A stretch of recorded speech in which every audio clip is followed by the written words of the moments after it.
I even knew this one kid that would literally go to your house every fucking trash day, and he worked the whole neighborhood. It was crazy how easy it was. He would get your garbage out of the front or the back of the house, take it down to the front so the trash people could pick it up, and then that afternoon, he would literally show up and move your trash cans, put them right back before you got in from work.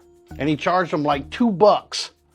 And, that was every week. But if you got, 400 or 500 houses in your neighborhood, 200, 300, now that's a big neighborhood. I had 300 houses in my neighborhood. So I know that he was doing damn near every single one of them. He was kind of the little known secret. And then inevitably what happened? He went to college. And now they all have to move their garbage cans. We hated that. We wanted somebody else to do that so bad. Yeah, I know, first world problems. I get that.